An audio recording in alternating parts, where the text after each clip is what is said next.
a couple things that he's, okay, for track 7, You'll Be Back, a couple things you can maybe keep in mind that are useful for your own writings is metaphor and personification are definitely used here.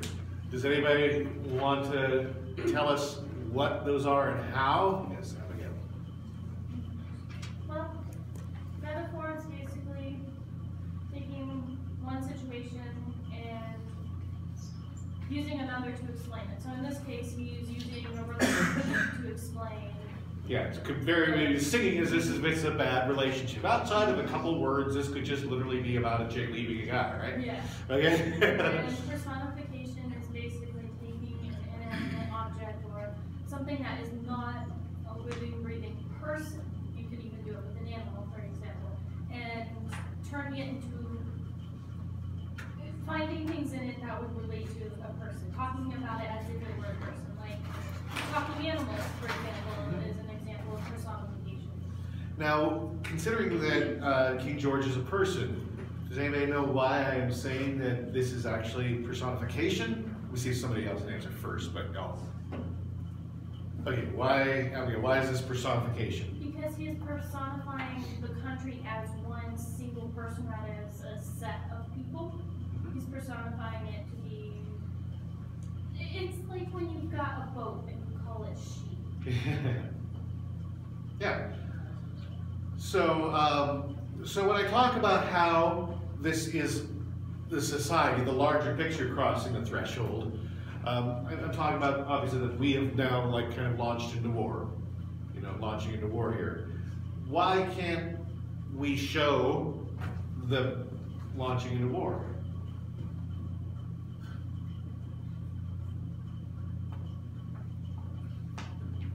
Well, I'm saying we can't, but why do you think this is his choice, Valid? On stage in a musical? Because it's not very easy to stage a full-blown war on, it's easy to do it in a movie. Yeah. Or some other form of media, but it's not very easy to do on the stage. Yeah.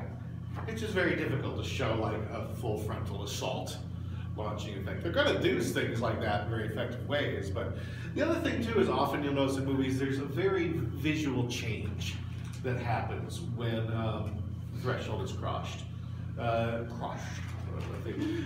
For instance, Wizard of Oz, what's that very distinct visual change? Color. Color, okay. Yeah. If you think of others, you can think of that on some level or another, it's a distinctive shot. You see the crossing, you see a new world, you see a new thing. Well, we got in this show, it's pretty much a unified set. The set never really changed much. A couple staircases roll around, but the look of the set never changes much. There's always a lot of people running around on stage. So this goes for a very different feel. But this is one of the most still songs. He pretty much stays absolutely motionless in the center of the stage, just using subtle hand gestures and things. And he's the only one on stage. So, and he's got, the king's outfit, which is very old and different from the others.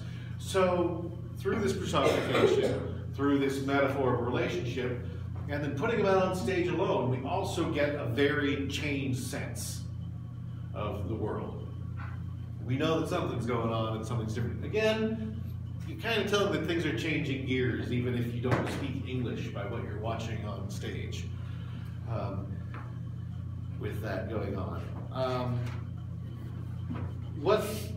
In terms of this idea of the old versus new that we were talking about, what else is happening in the song? What are some of the tricks that Lin-Manuel Miranda pulls off in a fun, enticing way in this? Yep. Well, there's one thing that we should note, that he's white, and the most of the cast is not, right? And the farmer was also white. Is that true? Yeah, that's something that will likely change production to production. Oh, it does. Okay, okay. I mean, that's interesting. That's also another contrast. Yeah. That he's unusual. That's one of the things that makes this actor and this character different. I personally think the way he takes this nonsense, thing that was very common of 60s pop. First off, the music is also a little bit more old-fashioned.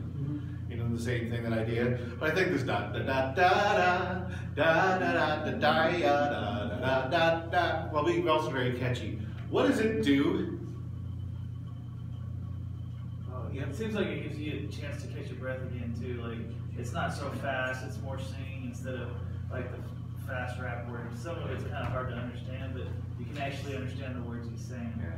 What does it tell you about King George in the country, though? At least how we're supposed to kind of feel about it. It's kind of like, as the text says in the sideline, it sounds like an ex-lover, like an ex writing a letter to the country. Yeah. Also, I also think that the Daya does give this distinct feeling of insanity. Which is fun, because it's a kind of thing that's in a lot of pop music, but the way he uses it here in a very 60s phrase feels almost insane, especially on the things. And does anybody disagree with that? Even if he didn't identify it the way before? So was that his mad rambling? Yeah. Yeah, I think it comes off as a mad rambling, and then just, and by the way, and he also delivers this all with a sheer smile on stage. Even I will kill you, friends and family, to remind you of my love. You know, something. But can you hear that in the sound of his voice, even if you can't see the picture? Do you get the sense that he is like kind of holding a smile through this all? His tone, which I think also kind of contributes to this. Did he also say that he was going to kill her family?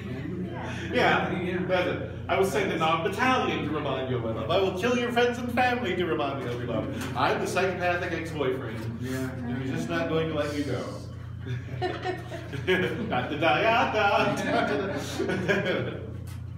All right, now let's move on to the next song. And look for what is the refusal of the call, what is the crossing the threshold, and why do you think I am calling right-hand man Alexander Hamilton's Crossing the Threshold?